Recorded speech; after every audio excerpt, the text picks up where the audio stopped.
नमस्कार बच्चों, कैसे हो आप सब। तो आज हम इस वीडियो के माध्यम से आपको चैप्टर नंबर 3 के दो इम्पॉर्टेंट क्वेश्चन जो वेरी वेरी इंपॉर्टेंट है, जो कि हमने पिछले कुछ सालों से देखने को रिपीट कर रहा है, 2 नंबर से लेकर 4 नंबर के बीच में। अभी आप एक क्वेश्चन बोर्ड पे लिखा हुआ देख रहे होंगे। क्वेश्चन आपको सिंपल सा लग रहा होगा, है ना, जिसमें पेयर ऑफ इक्वेशन है, लीनियर इक्वेशन 2 वेरिएबल का। बट आप कुछ अलग सा फील कर रहे हो।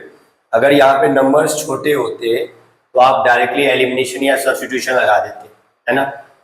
बट यहाँ पर तो नंबर आपको काफ़ी बड़े बड़े दिख रहे हैं, और अगर आप इसको नॉर्मली विदाउट कुछ इसमें करे हुए एडिशनल एफर्ट लगाए आप अगर सीधे एलिमिनेशन या सब्स्टिट्यूशन लगाते हो तो क्या होगा। होगा ये कि दिक्कत आएगी, आंसर निकल तो जाएगा पर बहुत टाइम कंज्यूमिंग होगा और गलतियों की संभावना ज़्यादा है।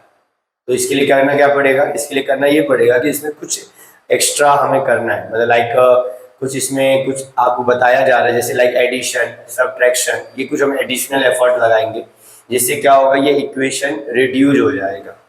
तो अभी मैं आपको इस वीडियो में ये क्वेश्चन कैसे किया जाता है ये आपको समझाने जा रहा हूँ। क्वेश्चन फर्स्ट मैं आपको करवा के दे रहा हूँ और क्वेश्चन 2 आपके होमवर्क में रहेगा। इंपॉर्टेंट है, बहुत ध्यान से समझना, और कितने भी क्वेश्चन की आप प्रैक्टिस कर सकते हो, ठीक है। तो ध्यान से मेरे साथ बने रहना और देखना। तो क्वेश्चन नंबर 1 की बात कर लेते हैं, ठीक। अब सॉल्यूशन स्टार्ट कर रहे हैं ना, सॉल्यूशन ध्यान से देखिएगा। तो जैसे 37x plus 43y equal to 123, ये इक्वेशन 1 हो गया। ऐसे ही 43x plus 37y equal to 117 equation 2 हो गया। करना क्या, आपको इस इक्वेशन को एक बार ऐड और एक बार सब्ट्रैक्ट करना है, अपने आप ही इक्वेशन रिड्यूस हो जाएगा। तो हम क्या लिखते हैं, adding equation 1 and 2, adding equation 1 and 2, और हम दोनों इक्वेशन को ऐड करेंगे, ठीक है। बहुत ध्यान में देखिएगा, दोनों इक्वेशन को क्या करने जा रहे हैं, ऐड। तो हम 37 और 43 को ऐड करेंगे, 37 और 43 को ऐड करिए, कितना आएगा, 40 30 70 10 80, कितना आएगा 80x, दोनों को ऐड करो 37 और 43, यहाँ भी ऐड करो, यहाँ कितना आएगा 80y इक्वल टू, इधर भी ऐड करो 100 200 20 30 और 40 240, कितना आया 240। यहाँ तक समझ आया। अब क्या कॉमन आ रहा है, ध्यान से देखना भैया, इसमें 80 कॉमन आ रहा है, 80 कॉमन ले लो तो x प्लस वाई बराबर कितना हुआ 240। तो आप 80 से डिवाइड कर दोगे तो x प्लस वाई बराबर कितना होगा 240 डिवाइड बाई 80, कितना आया 8 3 जा 24। तो x प्लस वाई बराबर 3, इक्वेशन नंबर 3 बना दो इसको। मतलब आपने क्या करा, ऐड करा इन दोनों को, और ऐड करने देखो रिड्यूस होके एक छोटा सा इक्वेशन फ्रेम हो गया। उसी तरीके से एक बार क्या करो, सब्ट्रैक्ट करते हुए ध्यान रखना किस में से किसको आप माइनस करना चाहते हो। मैं ऐसा करता हूं कि इक्वेशन 1 को 2 में से माइनस कर देता हूं, लिखता हूं subtract equation 1 from equation 2। Equation 1 को 2 में से माइनस कर देता हूँ। सब्ट्रैक्ट करते टाइम ध्यान रखना किस में से किसको घटा रहे हैं। अगर आप इसमें से इसको घटा रहे हो तो ये आगे लिखा जाएगा, ये आगे लिखा जाएगा और ये पीछे रहेगा। मतलब 43 में से 37 माइनस करना है आपको। तो आप, मैं वहां लिख नहीं रहा, बस बता रहा हूँ, 43 में से 37 माइनस करना, कितना आएगा, ये माइनस, ये पॉजिटिव का 6, तो 43 में से 37 माइनस होगा तो ये आ जाएगा आपका 6x, कितना आ जाएगा 6x। अब 37 माइनस 43, ये छोटे में से बड़ा नंबर घटेगा तो माइनस का आ जाएगा 6y। यहाँ देखो, यहाँ 117 में से 23 घटेगा तो ये भी आ जाएगा आपका माइनस का 6, है ना। अब यहाँ से आप कॉमन क्या ले सकते हो, कॉमन आप यहाँ से ले लोगे, ध्यान से देखना, कॉमन क्या ले लेंगे हम यहाँ से 6 कॉमन लेंगे तो x minus Y equal to minus 6 से 6 कैंसिल हो गया तो x minus Y equal to minus 1, equation number 4। अब ध्यान से देखो, तो आपने क्या करा, दो भारी भरकम से इक्वेशन को एक बार ऐड और एक बार सब्ट्रैक्ट करके उसको सिंप्लीफाई कर दिया। अब आपको करना क्या, एलिमिनेशन या सब्स्टिट्यूशन लगा के आप काम कर सकते हो। अगर आप सबको एलिमिनेशन सब्स्टिट्यूशन तो आता होगा, है ना, नहीं आता तो सेपरेट वीडियो चैनल पे अपलोडेड है, आप जाकर देख सकते हैं सब्स्टिट्यूशन और एलिमिनेशन को, ठीक है। मैं इसको कंप्लीट कर देता हूँ। मैं ऐसा करता हूँ कि मैं सब्स्टिट्यूशन लगा देता हूँ। तो हम क्या करते हैं, इक्वेशन 4 से इक्वेशन 5 बनाते हैं तो x equal to -1 plus Y, ये हो गया आपका इक्वेशन नंबर 5। मैंने क्या करा, मैं चौथे इक्वेशन से पांचवा इक्वेशन मैंने बनाया, x in term of y लिखा, x in term of y, minus Y को मैं उधर लेके चला गया तो x equal to -1 plus Y हो गया। अब इसको सब्स्टिट्यूट कर देंगे किसमें, इक्वेशन नंबर 3 में। क्या लिखेंगे, इक्वेशन 5 पुट इन इक्वेशन 3। ध्यान रखिएगा x की जगह पर क्या पुट करेंगे, -1 प्लस वाई, पहले से क्या लिखा हुआ है बच्चों, y इक्वल टू कितना हो गया 3। अब देखिए -1 तो उधर जाएगा तो +1 हो जाएगा, y और y कितना हो गया 2y, तो 3 ये हो जाएगा +1, कितना हो गया 2y इक्वल टू 4, तो y equal to 4/2, y equal to 4/2, ठीक है। तो 2 1 जा 2, 2 2 जा 4, तो y की वैल्यू आपकी कितनी मिल गई 2, है ना। वैसे आप निकालने जाते तो निकलता तो 2 ही आपका, इस केस में भी नॉर्मली भी आप करते तो रिड्यूस करे बिना, पर टाइम बहुत लगता, गलती भी हो सकती थी। अब y2 जो आया तो y equal to 2 put in equation 5 में रखवा लेते हैं, तो x इक्वल टू -1 प्लस 2, तो x की वैल्यू कितनी आ गई 1। देखो y की वैल्यू 2 और x की वैल्यू 1। तो अल्टीमेटली आपको क्या समझ में आना चाहिए इसमें कि जब भी इस तरह का क्वेश्चन आएगा, आपको क्या करना है, एक बार ऐड और एक बार सब्ट्रैक्ट। ऐड और सब्ट्रैक्ट करने से क्या हो जाएगा, इक्वेशन रिड्यूस हो जाएगा, फिर उसके बाद आप अपने आप एलिमिनेशन या सब्स्टिट्यूशन लगा सकते हो, आपको x और y की वैल्यू मिल जाएगी। तो ये नोट डाउन कर लीजिए प्रॉपर, मुझे उम्मीद है आपको समझ आया होगा।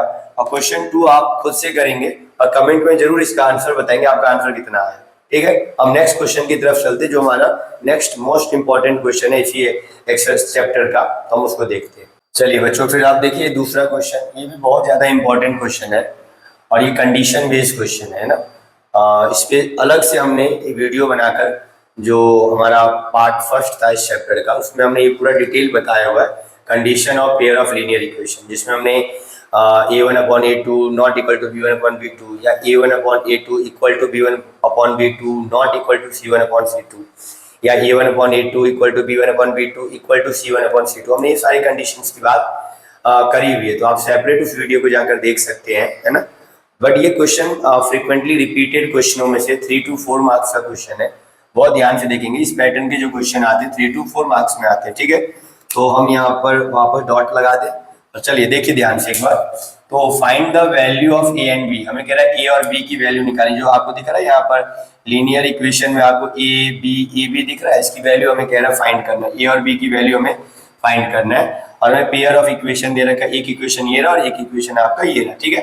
तो ये हमें इक्वेशन दे रखा है और साथ में कुछ गिवन भी करा है। गिवन क्या करा है, an infinite number of solution, ये हमें इंपॉर्टेंट इंफॉर्मेशन दे रखा है जो कि हम यूज करने वाले हैं। तो सबसे पहले क्या करेंगे, इक्वेशन को स्टैंडर्ड फॉर्म में लेकर आएंगे। स्टैंडर्ड फॉर्म क्या है, a1x plus b1y plus c1 equal to 0। सारे टर्म्स को हम एक तरफ कर देंगे, ऐसे a2x plus b2y plus c2 equal to 0, हमने सारे टर्म्स को एक तरफ कर देंगे। तो आपके पास जो इक्वेशन आप देखोगे कि RHS में 7 लिख रखा है, यहाँ RHS में 3a प्लस b माइनस 2, इसको भी LHS में लेकर आ जाओ। तो ये कैसा दिखेगा इक्वेशन, आप ध्यान से देखना। इक्वेशन होगा 2x प्लस में 3y माइनस का 7 इक्वल टू 0, ये हो गया आपका इक्वेशन 1, है ना। ये क्या होगा, a minus B into X plus a plus B into Y minus, और सारे टर्म्स को एक साथ लेंगे, ब्रैकेट का यूज कर लेते हैं, 3a plus B minus 2 equal to 0, equation number 2। तो ये हमारे दो इक्वेशन हो गए। अब अगर कंपेयर करोगे ऊपर वाले स्टैंडर्ड फॉर्म से, ये जो स्टैंडर्ड फॉर्म लिखा है इसको आप कंपेयर करो पहले और दूसरे से, तो आपको a1 a2 b1 b2 और c1 c2 की वैल्यू मिल जाएगी ना, कंपेयर करोगे जब आप। तो आप यहाँ लिख सकते हैं, यहाँ पर हम a1 हमारे लिए 2 है, a1 कंपेयर करो, a1 हमारे लिए 2 है, b1 हमारे लिए 3 है, c1 हमारे लिए -7 है। उसी तरीके से a2 हमारे लिए a माइनस बी है, b2 हमारे लिए a प्लस बी है और c2 हमारे लिए माइनस का माइनस ब्रैकेट में 3a प्लस बी माइनस 2 है। ये आपको a1 b1 c1 a2 b2 और c2 मिल जाएगा, ठीक। चलिए अब आगे देखते हैं क्या जानकारी और है। जब आप a1 b1 c1 a2 b2 c2 निकाल लेते हो और क्वेश्चन में हमें एक इन्फॉर्मेशन गिवन था, infinite number of solution, very important है ना। यहाँ पे साफ साफ लिखा हुआ है कि इनफाइनाइट नंबर ऑफ सॉल्यूशन की बात करा गया। किसकी बात करा गया, इनफाइनाइट नंबर की। तो आपको यहाँ पे लिखना है गिवन इन्फॉर्मेशन क्या है, infinite infinite number of solution. ये ऑलरेडी हमें क्या कर रखा है, गिवन कर रखा है। इनफाइनाइट नंबर ऑफ सॉल्यूशन क्या हो रखा है, ये हमें सवाल में दे रखा है। ध्यान से देखिएगा, ये हमें सवाल में दे रखा है। तो इस पॉइंट को देखकर हमें याद आना चाहिए हमारा कंडीशन क्या था। कंडीशन था A1/A2 equal to B1/B2 equal to C1/C2। ये कंडीशन है इनफाइनाइट का। आपको पता होना चाहिए, आपको याद करना पड़ेगा इस चीज के लिए, तो ये आपको याद करना ही पड़ेगा। अब अभी आप क्या करेंगे, इस कंडीशन पे ये जो वैल्यू आपने लिखी है ना अलग करके, इसको वहां पे सब्स्टिट्यूट कर दीजिए। अब A1 की जगह पे आपको 2 पुट करना है, A2 की जगह पे आपको A-B, B1 की जगह पे 3, B2 की जगह पे A+B, ऐसे ही C1 की जगह पे -7 एंड C2 की जगह पे माइनस ब्रैकेट अंदर 3A+B -2 है जी। अब ध्यान देंगे तो ये माइनस से ये माइनस आपस में क्या हो जाएगा, कैंसिल हो जाएगा। ठीक है, माइनस से माइनस क्या हो जाएगा, कैंसिल। अब आपके पास करना क्या है, ये सब आप में बराबर है तो पहले 2 को क्रॉस मल्टीप्लाई कर लीजिए और आखिरी 2 को क्रॉस मल्टीप्लाई कर लीजिए। पहले 2 को क्रॉस मल्टीप्लाई, आखिरी 2 को क्रॉस मल्टीप्लाई, क्योंकि यहाँ पे 2 टर्म मिसिंग है, नहीं तो एक से भी हो सकता था। मतलब एक हिस्सा कर लिया, कैलकुलेट आंसर आ सकता था। दूसरे हिस्से की नौबत तभी आती थी जब पहले हिस्से में 2 वैल्यू आ जाए, तो हमें दूसरा हिस्सा भी कैलकुलेट करना पड़ता था ताकि पता चले कि फाइनल वैल्यू है क्या। एक तो सिचुएशन है दोनों हिस्से कैलकुलेट करने का, बट इसमें क्या है कि अब दोनों ए बी और यहाँ भी ए बी कैलकुलेट करने पे आपको एक इक्वेशन फ्रेम हो जाएगा, ना कि कोई वैल्यू निकल के आएगा। एक लीनियर इक्वेशन अगेन फ्रेम हो जाएगा, तो जिस वजह से हमें दोनों हिस्से कैलकुलेट करने पड़ेंगे ताकि हमें ए और बी की वैल्यू मिल जाए। ये समझने वाली बात है, इसीलिए 3 to 4 मार्क्स में आएगा। छोटा होता तो 2 मार्क्स में आ जाता। ठीक है, क्रॉस मल्टीप्लाई करना है बच्चों, सिंपल, कोई बात बड़ी बात नहीं है। क्रॉस मल्टीप्लाई करेंगे, इसका इसके साथ ये आप मल्टीप्लाई करेंगे और इसका इसके साथ, तो 2 से करिए मल्टीप्लाई, तो क्या आ जाएगा 2a + 2b equal to 3a - 3b। ठीक है, तो अब 2a माइनस का 3a माइनस का 3b माइनस का 2b माइनस का a इक्वल टू माइनस का 5b, तो आपको क्या मिला, a इक्वल टू 5b, ये आपको मिल गया। अब आप जब दूसरे हिस्से को कैलकुलेट करोगे तो आप वहां पर ये चीज लास्ट में सब्स्टिट्यूट कर दोगे। मैं दूसरा हिस्सा बता रहा हूँ, यहाँ पर कैलकुलेट कर, ध्यान से देखिएगा। जब मैं 7 से मल्टीप्लाई करूंगा, यहाँ पे फिर क्या होगा, क्रॉस मल्टीप्लाई। क्या होगा, क्रॉस मल्टीप्लाई। 7 से इसको करो तो 7a इन प्लस 7b, 3 से आगे करो तो क्या हो जाएगा 9a प्लस में 3b माइनस का 6। अब a और b को एक तरफ ले आओ, 7a 7b minus 9a minus 3b equal to -6। 7a में से 9a माइनस करो तो माइनस का 2a, 7b में 3b माइनस करो तो माइनस का 4b और इक्वल टू माइनस का 6। अब क्या करेंगे, a की जो वैल्यू आपने निकाल रखी है 5b, इसको यहाँ सब्स्टिट्यूट कर दो, तो -2 a की जगह पे आप 5b लिखिए, माइनस का 4b इक्वल टू -6। 5 2 10 माइनस का 10b माइनस का 4b इक्वल टू माइनस का 6। कितना हो जाएगा, आप कैलकुलेट करो। माइनस का 10b और माइनस का 4b कितना हो जाएगा, माइनस का कहीं कैलकुलेशन में मिस्टेक तो नहीं होगा बच्चों, चेक करो। हाँ जी, यहाँ प्लस में आएगा ना, 7b में से 3b गया तो प्लस में आएगा, ये प्लस है, प्लस कितना आ जाएगा, माइनस का 6b। हाँ जी, यहाँ कैलकुलेशन मिस्टेक हो गया था, ध्यान से देखना। 7b और 3b, 4b पॉजिटिव आएगा। ठीक, तो माइनस का 6। अब क्या करोगे, माइनस से माइनस कैंसिल। अब b की वैल्यू कितनी आएगी, तो b की वैल्यू आ जाएगी बच्चों, मैं यहाँ कर देता हूँ साइड में, b की वैल्यू आ जाएगी 1। b की वैल्यू कितनी आ जाएगी 1। 6 से 6 को कैंसिल कर दो तो b की वैल्यू कितनी आ जाएगी, 1 आ जाएगी। अब b 1 आया तो a कितना आएगा, a आपका 5 आ जाएगा, क्योंकि b की जगह पर 1 रखोगे तो 5 × 1 5, a की वैल्यू कितनी आ जाएगी 5। समझ आ रहा है बच्चों, हाँ जी समझ आ रहा है क्या। तो मैं यही कर देता हूँ, a इक्वल टू क्या हो जाएगा बच्चों, 5 × 1, तो a की वैल्यू आ जाएगी 5, a की वैल्यू क्या आ जाएगी 5। तो आपको b भी पता चल गया और a भी पता चल गया। तो आप ध्यान से देखो, हमने क्या करा, पहले तो हमने स्टैंडर्ड फॉर्म लिखा, फिर हमने क्या अपनी इक्वेशन को स्टैंडर्ड फॉर्म में कन्वर्ट किया, फिर हमने कंपेयर किया, a1 b1 c1 a2 b2 c2 निकाला, फिर हमें जो गिवन इन्फॉर्मेशन था उसके अकॉर्डिंग कंडीशन को याद किया, कंडीशन में हमने सारी वैल्यू उठा के पुट कर दी, फिर हमने कैलकुलेशन किया, हमें आंसर a और b का मिल गया। तो बहुत ही इंपॉर्टेंट क्वेश्चन है। एक क्वेश्चन मैं आपको होमवर्क में दे रहा हूँ, तो अभी फटाफट वीडियो को पॉज करें, इसको नोट डाउन करें और अगले क्वेश्चन को होमवर्क में लिख लें। तो बच्चों ये आपका क्वेश्चन जो है होमवर्क में ध्यान से देख लीजिए, सेम क्वेश्चन है ना, बस यहाँ पर जो आपका लीनियर इक्वेशन है ये आपको मैंने चेंज किया, बाकी क्वेश्चन को आप ध्यान से रीडिंग लगाएंगे तो सेम है। इस क्वेश्चन को आपको बहुत ध्यान से करना है, बहुत ध्यान से नोट डाउन कर लीजिए, बट आप वीडियो पॉज करके इस क्वेश्चन को बहुत ध्यान से करना है और आंसर कमेंट में बताना है मुझे। तो मैंने इस वीडियो में 2 क्वेश्चन आपको करवाए, दोनों बहुत ही इंपॉर्टेंट क्वेश्चन है, तो बहुत तसल्ली से करेंगे। ऐसे मैं 1-2 वीडियो और बनाऊंगा जिसमें हम आपको इंपॉर्टेंट क्वेश्चन शॉर्ट लिस्ट करके दे देंगे ताकि प्रैक्टिस आप उनकी अच्छे से कर सको। तो प्रॉपर एक प्लेलिस्ट तैयार हो चुका है, आपको मिल जाएगा, चैनल पे जाकर देखिएगा, जिसमें हमने substitution method, elimination method, word problem, उसके अलावा सेपरेट में इंपॉर्टेंट क्वेश्चन की लिस्ट, सारा कुछ हमने दे दिया इकट्ठा करके।